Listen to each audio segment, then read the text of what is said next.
नमस्कार श्रोते हो, इरा ब्लॉगिंग मराठी या युट्यूब चॅनलवर सर्वांचे हार्दिक स्वागत. आजच्या व्हिडिओमध्ये आपण ऐकणार आहात प्रेमाची कसोटी या कथेचा भाग 6. माझा मूड नाहीये, मला जायचं आहे, घाईत आहे, बाय. तो वृक्षस्वरात म्हणाला आणि बाईकवर पुन्हा स्वार झाला. त्याने किक मारली होती इतक्यात मी कॅफेमध्ये बघितलं. काय झालं ते? गीत्या म्हणाला. हे ऐकून विशाल जागेवरच थांबला.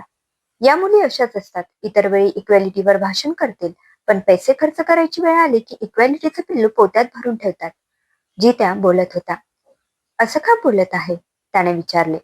जे काही घडलं ते बघून तुला पण असंच वाटतं? मुलं मुली समान असतात. जी त्याने विषयच बदलला, पण तो गप्प. फेमिनिझम फक्त ज्ञान देण्यासाठी असतं, जित्या म्हणाला. तू काही बोलू नकोस, नीता तशी नाहीये, तो म्हणाला. नीताची बाजू सावरून घेत म्हणाला. मग ती तुला सोडून का गेली? त्याने विचारलं. ते तिचे वडील आले होते. हे मला सांगतो आहेस की स्वतःला समजावतो आहे? त्याने गप्प बसणं पसंत केलं. तिचे वडील आले होते म्हणून ती निघून गेली. तिला माहित नव्हतं का तुझी परिस्थिती? विशाल काही रिॲक्ट करत नव्हता. बाईक स्टार्ट करणार. ती अशी नाही. तिच्या सोबत तिचे वडील आले होते म्हणून ती गेली. त्यात तिची काय चूक? विशाल म्हणाला. त्याला जतीन असं का बोलत आहे ते समजत नव्हतं. मग हे सगळं माझ्याकडे बघून बोल. विशाल त्याच्याकडे बघत होता, पण त्याला त्याच्या नजरेला नजर देणं जमत नव्हते. अरे बोल की. इतर वेळी इक्वेलिटीची टिमकी वाजवणारी बाबा आल्यावर लगेच निघून गेली. तुला तसंच सोडून. ती त्यावेळी पैसे नव्हती देऊ शकत, पण ती ऑनलाईन तर पे करू शकत होती ना? पण तिने तसं नाही केलं. तिने तुला संकटात सोडून दिलं. आज तू कसे पैसे भरले ते आठवून बघ. तुला जमले नसते पैसे भरायला तर काय झालं असतं? नाहीये ना तुझ्याकडे उत्तर? हे बघ, ती कशी आहे, काय आहे, कसं वागते, हे मला तू नको सांगू. आमचं प्रेम आहे एकमेकांवर. माझं ब्रेकअप नाही झालं. चल, येतो मी. विशालने त्याच्या बोलण्याकडे दुर्लक्ष केलं आणि बाईक स्टार्ट केली. ठीक आहे, मला तुमच्या दोघांच्या मध्ये पडायचं नाही, पण निदान एकदा तरी माझ्या बोलण्याचा विचार कर. का गेली ती तुला एकट्याला सोडून? इतर वेळी निम्मा खर्च करणार असं म्हणत असते. मग आज काय झालं? इक्वॅलिटी सगळं काय पुस्तकात वाचायला लिहिलं आहे का? आज जशी सोडून गेली ना, तशीच पुढे पण सोडून जाईल. जित्या बाईकवर बसून म्हणाला. माझं मी बघून घेईन, बाय. असं म्हणून विशाल निघून गेला. पण डोक्यातून जित्याचे शब्द काही जात नव्हते. इक्वॅलिटी आणि फेमिनिझम काय फक्त कागदावरच वाचायला लिहिलं आहे का? बाबा घ्यायला आले म्हणून निघून गेली, पण जाताना निदान निम्म तरी बिल द्यायचं होतं ना? पास ती झाली. पार्टी पण तिनेच जायला हवी. मी का तिचे पैसे भरले? हेच विचार त्याच्या नकळत तो करत होता. जतीनने त्याच्या विचाराला नवीनच दिशा दिली होती. काय चूक काय बरोबर ते विचार करायला डोकं जागेवर नव्हतं त्याचं. इकडे आई घरी आली तेव्हा किराणा सामानाचे पैसे घ्यायला दुकानदार आला होता. त्याने यादीप्रमाणे वस्तू पाठवल्या होत्या. संगीता वहिनी यादीप्रमाणे वस्तू पाठवल्या आहेत ते तपासून बघत होत्या. त्या कामात मोनिका त्यांना मदत करत होती. आई, गूळ 2 किलो सांगितलं होता, पण पाठवला नाहीये. हातातली यादी आणि समोर पसरलेल्या वस्तू मोजून बघत ती आईला म्हणाली. मोने, नीट बघ. असेल बघ त्या साखरेची पिशवी मागे ठेवली आहे का बघ. नाही ग आई, मी सगळं काही 2 वेळेला मोजून बघितलं आहे. आई, मी हा शॅम्पू नव्हता सांगितला. मला पांढरा शॅम्पू हवा आहे. हा बदलून घे, मोनिका म्हणाली. संगीता सामान मोजण्यात बिझी होती. तिने मोनिकाचं बोलणं ऐकून हुंकार भरला. दादा, यात गुळ नाहीये. ही शॅम्पूची बाटली बदलून दे. हातातली यादी त्या माणसाच्या हातात देत ती म्हणाली. त्या माणसाने पुन्हा एकदा सर्व वस्तू मोजल्या. त्याच्याकडून चूक झाली होती. गुळ आणायचा तो विसरला होता. त्याने त्याची चूक मान्य केली. ठीक आहे वहिनी, मी गुळाची ढेप घेऊन येतो आणि ही शॅम्पूची बाटली पण बदलून आणतो. शॅम्पूची बाटली पिशवीत भरून ठेवत तो म्हणाला. मोनिका त्या वस्तू किचन मध्ये नेऊन ठेवत होती. संगीता पैसे आणायला बेडरूम मध्ये गेली. कपाट उघडले. त्यांनी नेहमीच्या ठिकाणी बघितलं तर पैशाचं पाकिट दिसलं. त्यातून त्यांनी पैसे मोजून घेतले, पण पैसे कमी वाटले. अरे, 1000 रुपये कमी आहेत. पैसे मोजत त्या पुटपुटल्या. त्यांनी 3 ते 4 वेळा पैसे मोजले होते. कमीच भरत होते. मोनिका, मोनी, जरा इकडे ये ग. त्यांनी तिला आवाज दिला. हातात साबणाच्या वड्या घेऊन बेडरूम मध्ये येत तिने विचारले. काय आई, काय झालं? अगं 1,000 रुपये कमी आहेत. तू घेतले होते का? नाही आई, मी नाही घेतले. तू नीट मोजून बघ एकदा. असतील तिथेच. अगं नाही आहेत ग. तू बघ बरं एकदा मोजून. असं म्हणत संगीताने पैसे मोनिकाकडे दिले. तिने मोजले तर खरंच होतं. 1,000 रुपये कमी होते. वहिनी, मला पैसे देताय ना? उशीर होत आहे. बाहेरचा माणूस बोलला. आले आले असं म्हणत त्या बाहेर आल्या. त्यांनी पैसे दिले. वहिनी, 1,000 रुपये कमी आहेत. तो पैसे मोजून घेत आणि बिलाचा आकडा बघत म्हणाला, हो, एटीएम मधून काढून आणते. तू गुळाची ढेप आणि शॅम्पूची बाटली बदलून देताना घेऊन जा. बरं वहिनी, म्हणून तो वळला तर समोर गणेश उभे होते. त्यांनी फक्त 1,000 रुपये कमी असल्याचं ऐकलं होतं. दादा, पैसे आत्ताच घेऊन जा. त्या वस्तू घेऊन या. असं म्हणत त्यांनी खिशातून 1,000 रुपये काढून त्याच्या हातावर ठेवले. हो हो, लगेच आणून देतो, असं म्हणत तो माणूस निघून गेला. थोड्या वेळाने त्याने वस्तू आणून दिल्या. गणेश फ्रेश होऊन आले होते. संगीताने त्यांना जेवायला वाढले होते. मोनिका आणि गणेश जेवायला बसले होते. संगीताची नजर सारखी सारखी बंद दरवाजाकडे जात होती. संगीता, जेवायला बस. विशाल यायला वेळ आहे. चपाती खात गणेश भाऊ म्हणाले. अहो, इतका उशीर नाही होत. मी थांबते, येईलच तो. त्यांच्या ताटात चपाती वाढत संगीता वहिनी म्हणाल्या. अहो, तू करतोय ना प्रयत्न, नका ना चिडू त्याच्यावर. त्या केविलवाण्या स्वरात म्हणाल्या. मोनिका बाळा, कसा सुरू आहे अभ्यास? यंदाचं 10वीचं वर्ष आहे. मन लावून अभ्यास कर. संगीताच्या बोलण्याकडे सपशेल दुर्लक्ष करत गणेश भाऊ म्हणाले. हो पप्पा, मी मन लावून अभ्यास करते. यावेळी मला 80% मार्क मिळवायचे आहेत, मोनिका म्हणाली. त्यांचं जेवण झालं तरी देखील विशाल घरी आला नव्हता. मोनिका जेवण करून झोपली होती. संगीता वहिनी उद्याच्या ऑर्डरची तयारी करत होत्या. उद्या त्यांना छोले मसाला आणि पुलावची ऑर्डर होती. त्या पुलावसाठी भाज्या निवडत बसल्या होत्या. तरणा ताठा मुलगा रात्रीचे 11 वाजले तरी घरी आला नव्हता. जीवाला घोर लागला होता नुसता.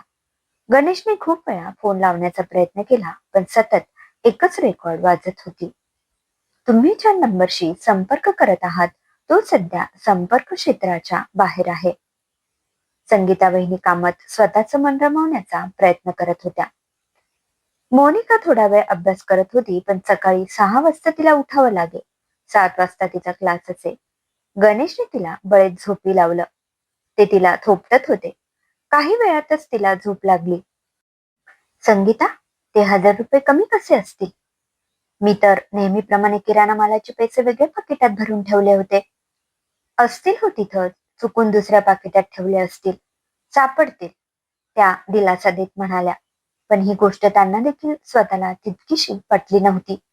त्यांनी स्वतः पैसे मोजून त्या पाकिटात भरून ठेवले होते. मग असे एकाएकी पैसे गेले कुठे? असतील कपाटात, मी उद्या शोधते, असं म्हणत त्यांनी विषय तिथेच संपवला. 11:30 वाजता बाईकचा आवाज ऐकू आला. विशाल आला होता. गाडीच्या आवाजावरून संगीताने ओळखलं होतं. उद्विग्न झालेला विशाल घरात आला. त्याला माहित होतं त्याची आई जागीच असणार. विशाल, किती उशीर? मी किती वेळची वाट बघत आहे. दरवाजा उघडून त्याला डोळे भरून बघत त्या म्हणाल्या. त्यांना आजचा विशाल काहीतरी वेगळा भासला. सॉरी मम्मी, मोबाईलची बॅटरी संपली म्हणून तुला कळवता नाही आलं. हात धुवून ये, जेवायला वाढते. त्याने नुसतीच मान हलवली. हातपाय धुवून तो जेवायला बसला. त्याला माहित होतं तो जेवला नाही तर आई जेवणार नाही. आज त्याच्या घशाखाली घास उतरत नव्हता. सतत एकच गोष्ट डोक्यात फिरत होती. ते दोघं कॅफेमध्ये गेले होते. त्यांनी खाणं खायला सुरुवात केली. ते दोघं एकमेकांना घास भरवत होते. हातात हात घेऊन भविष्यातील स्वप्न रंगवत होते. अचानक तिचे वडील आले. त्यांनी त्याला रविवारी घरी यायचं निमंत्रण दिलं. कॉफी पेली, तिला घेऊन निघून गेले. बिल तो देईल. मुलगी त्यांची पास झाली. पार्टी त्यांनी द्यायला हवी, तर ते काही नाही. बिल मी देणार, असं खुशाल सांगितलं. अरे पण माझ्याकडे नाहीत तितके पैसे, यात माझा काय दोष? तिचा बाप तिला भरमसाठ पॉकेट मनी देतो. माझा बाप नाही देत ना. आमचं प्रेम आहे एकमेकांवर. लग्न करणार आहोत. तिचे पैसे ती माझ्यासोबत नाही खर्च करणार तर कोणासोबत खर्च करणार? ती असं काय खर्च करत होती? मीच तिला बाईकवर घेऊन इथपर्यंत कॉफी प्यायला घेऊन आलो. मी मागितले का पेट्रोलचे पैसे? नाही ना. घरी जाताना मीच तिला घरापर्यंत सोडतो. मी मागतो का तिला पेट्रोलचा खर्च? ती कॅफेचं बिल देते, मी पेट्रोलचं. आहे ना आमचं इक्वेल शेअरिंग. याच विचारात तो अडकला होता. त्यातून ती त्याला अर्धवट सोडून गेली. तिने त्याला ऑनलाईन पण पाठवले नाहीत पैसे. तिला माहित होते ना माझ्याकडे इतके पैसे नसतात. मग ती का वागली अशी? तिच्या बेजबाबदार वागण्यामुळे त्याची कॅफेमध्ये बेइज्जत झाली होती. सगळे त्याच्यावर, त्याच्या हालतवर हसत होते. ते हसणं, लोकांचे टोमणे, त्यांच्या नजरा त्याला छळत होत्या. त्याचं जेवणात लक्ष नव्हतं. तो कितीतरी वेळ चपाती चिवडत बसला होता. विशाल, अरे जेवण, तू चपाती चिवडत बसला आहेस, काय झालं? आईने त्याला प्रेमाने विचारलं. त्याने नुसतीच मान हलवली, नकारार्थी. आज तू इंटरव्ह्यू देण्यासाठी गेला होता ना, काय झालं? आईने तिला जे आठवलं ते विचारलं. तिला वाटलं आज सकाळी तो इंटरव्ह्यू देण्यासाठी गेला होता, पण कदाचित मनासारखा इंटरव्ह्यू झाला नसावा. पण तो काहीच बोलत नव्हता. मिळेल, तुला नोकरी आहे आज ना उद्या. होईल तुझ्या मनासारखं सगळं. त्यांनी त्याला धीर दिला. त्याने नुसता हुंकार भरला. तो जेवायला लागला. कितीही काही घडलं तरी ते ना विसरता येत होतं, ना कोणाला काही सांगता येत होतं. मनाची घुसमट होत होती, पण भूक पण जास्त लागली होती. त्याने आधी पोटात अन्न घालू, नंतर बघू काय करायचं. भांडायचं असेल तर डोकं जाग्यावर हवं, त्यासाठी पोट भरलेलं हवं, असं म्हणत त्याने जेवण केलं. तो शांतपणे जेवला. कडाडून भूक लागली होती. आज सकाळी त्याने इंटरव्ह्यू दिला होता. त्याच्या मनासारखं काम होतं. पगार पण चांगला होता. त्याने दुसरा राऊंड चांगल्या पद्धतीने पार केला होता, असं निदान त्याला तरी वाटत होतं. पण त्याची उत्तर इंटरव्ह्यू घेणाऱ्याला पटायला हवी ना. ही नोकरी मिळेलच या विचारात त्याला झोप लागली. आज त्याच्याकडे पैसे नव्हते. उधार कोण देणार? आज पहिल्यांदा इतकं सगळं घडून देखील त्याची पावलं मधु शाळेकडे वळली नव्हती. हीच काय ती जमेची बाजू होती. तिकडे नीताच्या घरी बाबांना एकदम अचानक बघून जाम घाबरली होती ती. तिने बाबांना त्याच्याबद्दल काहीच सांगितलं नव्हतं. कधी विषयच निघाला नव्हता. आता कुठे तिचं शिक्षण पूर्ण झालं होतं. तिला बाबांचं वागणं खटकलं होतं. विशालला ते पहिल्यांदाच भेटले होते, तरी देखील त्यांची रिॲक्शन शांत होती. त्यांनी तर आम्हाला एकमेकांच्या हातात हात घेऊन बघितलं होतं. हातात काय नीता, तू त्याच्या मिठीत बसली होती. तिने स्वतःला बजावलं. पण बाबांचं वागणं तिला बुचकळ्यात पाडत होतं. जेव्हा कधी एक वडील आपल्या मुलीला एका अनोळखी मुलाच्या मिठीत बसलेलं बघतात, तेव्हा ते त्या मुलीला मारतात, रागवतात, चिडतात. तिला त्याच्यापासून दूर करतात. तिला घरात डांबून ठेवतात. पण तिच्या बाबांनी यातली कोणतीही गोष्ट केली नाही. त्यांनी त्या दोघांच्या सोबत कॉफी प्यायली. त्याला त्याच्याबद्दल काहीही विचारलं नाही. फक्त नाव विचारलं. ते दोघं एकमेकांना कसे ओळखतात, ते दोघं इकडे का भेटले, बस इतकंच. त्याच्यावर आणखी एक गोष्ट म्हणजे त्याला त्याच्या कुटुंबासोबत घरी यायचं निमंत्रण दिलं. हे काहीतरी विचित्र तर नाही ना वाटत? कारमधून येताना देखील बाबांनी मला काहीच विचारलं नाही. ना त्यांच्याबद्दल, ना मी त्यांना न सांगता कॅफेमध्ये भेटायला गेले त्याच्याबद्दल. सगळंच अविश्वसनीय आहे. मनाला पटत नाही. विचार करून करून डोक्याला मुंग्या आल्या होत्या. घरी आल्यावर पण ते शांत होते. ना चिडले ना रागवले. आज माझा रिझल्ट लागला म्हणून माझं कौतुक केलं. पार्टी करायला हॉटेलमध्ये नेलं. आईजवळ त्या घटनेचा उल्लेख देखील केला नाही. मला तर ते काही घडलं आहे याचा देखील विसर पडला होता. मला एकही प्रश्न विचारला नाही. आश्चर्य आहे. लॅपटॉपवर वेब सिरीज बघत हातातला आईस्क्रीम संपवत ती विचार करत होती. पण बाबांच्या वागण्यामागचं कारण समजू शकलेली नव्हती. नीता, बाबांची हाक ऐकू आली. त्यांचा आवाज ऐकून ती भानावर आली. काय बाबा? तिने विचारलं, पण बाबा शांत होते. एकटक तिच्याकडे बघत होते. बाबा, मी तुम्हाला सगळं काही सांगणारच होते की. नीता, मी तुला त्याबद्दल काहीतरी विचारलंय का? संजयने तिला उलट प्रश्न केला. नीताने नाही अशी मान हलवली. मी तुला विचारायला आलो आहे. उद्या बँकेत इंटरव्ह्यू आहे. आज त्यांचं लेटर आलं आहे, असं म्हणत बाबांनी तिला एका पांढऱ्या रंगाचं एनव्हलप दिलं. बाबा, बेटा उद्या बँकेत इंटरव्ह्यू आहे, मला माहित आहे. तुला नक्की जॉब मिळेल. All the best. संजय हसऱ्या चेहऱ्याने म्हणाले. मी वळून जायला निघाले. नीताने लगेच बाबांचा हात पकडला. बाबा, विचारा ना मला. असं नका वागू माझ्याशी. मला मान्य आहे मी चुकले. मी तुम्हाला त्याच्याबद्दल आधीच सांगायला हवे होतं. ती रडवेला स्वरात म्हणाली. बच्चा, मी का रागवू तुझ्यावर? मला माहित आहे. माझी मुलगी असं कोणतीही गोष्ट करणार नाही ज्यामुळे आमची मान खाली जाईल. मी तुला रागवत नाहीये. मी सांगितलं ना त्याला रविवारी त्याच्या कुटुंबाला घेऊन भेटायला ये म्हणून. तुझ्या आनंदात आमचा आनंद आहे. संजयने तिच्या केसावरून हलकेच हात फिरवला. तशी ती खुदकन हसली. बाबा, तू खूप.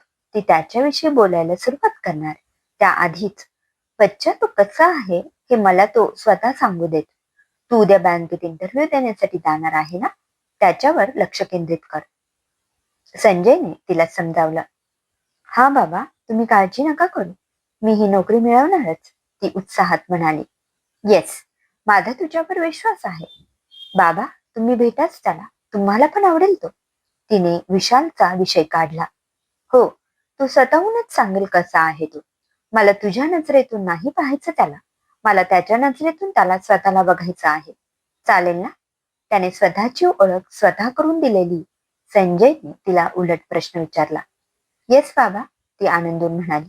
गुड नाईट बच्चा, असं म्हणत ते त्यांच्या रूममध्ये निघून गेले. क्रमशः लेखिका वेदा. श्रोतेहो, कसा वाटला कथेचा हा भाग कमेंटमध्ये अवश्य कळवा. पुन्हा भेटूया कथेच्या पुढील भागात. धन्यवाद.